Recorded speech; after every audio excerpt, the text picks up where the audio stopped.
අන්න බා මිස් වෙනවා. නැගිටහල්ලා. ආයුබෝවන් ටීචර්. අයිබෝන් ටීචර්. අයිබෝන් මනීෂා ඉඳග. හරි පුතාලා අද අලුත් පාඩමක් උගන්වන්න යන්නේ. පුළුවන් නම් කියන්න අද මොකද්ද පාඩම කියලා? ප්‍රභා සංශ්ලේෂණයේ පාඩම මිස්. බොහොම හොඳයි මනීෂා පුතේ බොහොම හොඳයි.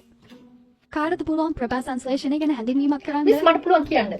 හරි පුතේ කියන්න බලන්න. ප්‍රභා සංශ්ලේෂණයේ යනු ආලෝක ශක්තියක් උපයෝගී කරගෙන කාබන් ඩයොක්සයිඩ් හා ජලය අමුද්‍රව්‍යයක් ලෙස යොදාගෙන හරිතප්‍රද අඩංගු ශාක සෛලවල සිදුවන ආහාර සංශ්ලේෂණ ක්‍රියාවලිය ප්‍රභා සංශ්ලේෂණයේ නම් වේ. බොහොම හොඳයි හරියටම හරි.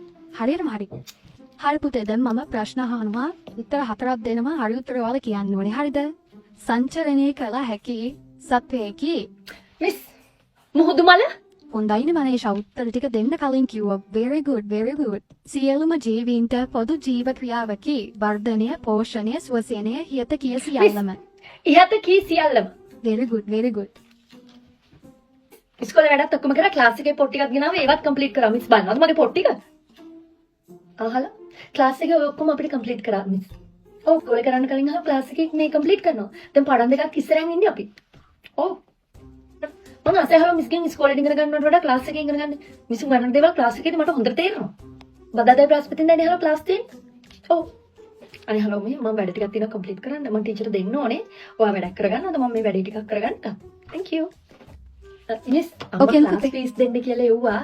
මම දැන් දෙන්නද මිස් ක්ලාස් ෆීස්? හරි දැන් දෙන්න. මිස් මගේ බෑග් එකේ තියෙනවා මම සල්ලි දෙන්නම් මිස්. නැත්තම් නැති වෙයි මිස්. මිස් ඉන්දියා අපිට රහයිදී අපේ අම්මා දුන්න.